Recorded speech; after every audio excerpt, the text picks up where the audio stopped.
Avant même d'aller plus loin dans la formation, on pourrait dès à présent se poser la question de qu'est-ce que Symfony, à quoi ça sert et pourquoi finalement je devrais l'utiliser. Symfony est un framework et qui plus est l'un des frameworks les plus utilisés par les développeurs et les sociétés aujourd'hui. Un framework, et précisément Symfony, embarque avec lui tout un paquet de fonctionnalités, de composants, c'est comme ça qu'on appelle les choses dans Symfony, qui va vous permettre d'aller plus vite et de développer plus vite. En réalité, voyez ça comme une espèce de grosse boîte à outils, et dans cette boîte à outils, vous avez énormément d'outils pour faire votre travail plus facilement, plus vite, plus proprement et surtout de manière complètement réutilisable. Beaucoup de fonctionnalités et de composants qui sont donc déjà présents dans Symfony et qu'on va pouvoir réutiliser, ça c'est notre première réponse.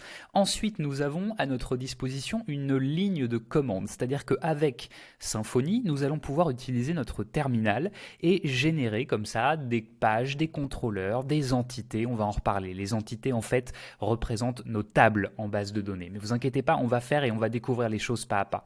L'idée, c'est juste que vous compreniez qu'effectivement, Symfony livre des outils, des composants comme on se le disait, et dans ces composants-là, on a la possibilité d'utiliser cette fameuse ligne de commande qui va nous permettre de gagner un temps considérable pour générer et construire du code. Troisième point, et c'est un point évidemment très important, Symfony existe depuis de très nombreuses années et c'est l'un des frameworks les plus puissants. Vous avez donc par conséquence une communauté très importante de gens qui travaillent dans cet écosystème Symfony, qui connaissent Symfony, et vous allez donc trouver assez facilement de l'aide et bien sûr des ressources pour vous débloquer dans des situations où vous seriez bloqué dans votre développement. Comme vous le voyez ici, je suis sur le site de Symfony, je vous propose qu'on découvre ensemble la documentation, parce que moi je vous cache rien dans tout ce que je vous dis. Moi l'idée c'est que vous soyez totalement autonome, donc je vais pas vous cacher la documentation, l'objectif c'est que vous sachiez que cette documentation existe, elle est en plus de ça plutôt bien faite franchement, et donc ça va être vraiment votre meilleur ami, en plus de moi, je l'espère, pour que vous compreniez bien Symfony.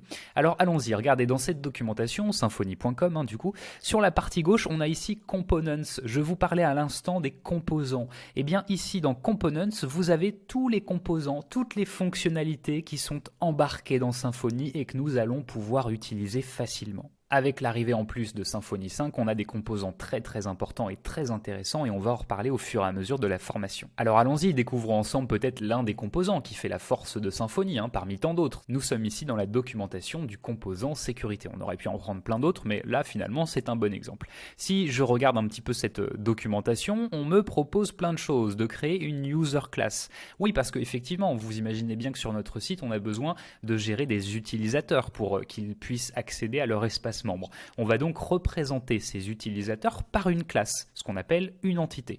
Et ensuite, cette entité, on va se servir de Symfony pour la convertir en table, en base de données. Mais ça, en réalité, toute cette mécanique que je viens de vous dire, en réalité, vous n'allez pas taper beaucoup de code. On va s'aider de cette fameuse ligne de commande. Je vais vous montrer comment, je vais vous apprendre comment. Et c'est cette ligne de commande qui va tout générer pour vous. Alors imaginez 2 secondes sur chacun de vos nouveaux projets le temps incroyable que vous allez gagner. Là, une fois que vous faites ça avec cette ligne de commande, vous avez à la fin ce que Symfony a créé pour vous. Voilà, il nous dit j'ai créé une entité, un repository. Ah, ça on ne connaît pas encore, vous allez le découvrir ensuite. Et ensuite, j'ai mis à jour certaines choses. D'accord, ensuite on me parle de migration. Qu'est-ce que c'est? Allez, je vous le dis vite fait. Migration, c'est pour passer de l'entité à la table en base de données. On en reparlera bien sûr de manière beaucoup plus précise ensuite. On me parle ensuite d'encodage des mots de passe. Oui, parce que c'est Symfony qui va gérer, lui, l'encodage des mots de passe. On veut évidemment pas stocker les mots de passe en clair, etc. Et je pourrais aller très loin comme ça. Bref, tout ça pour vous montrer un premier composant, mais on en a plein d'autres. Et on va donc gagner un temps considérable. Voilà le gros intérêt de Symfony. Je vous assure que dès que vous l'aurez compris, vous allez l'adopter, même pour des micro-applications, des micro-sites. Vous allez gagner un temps, mais phénoménal dans votre développement. Pour créer notre site e-commerce, on va découvrir une bonne partie de ces composants-là ensemble et on va voir comment les appliquer et les mettre en pratique.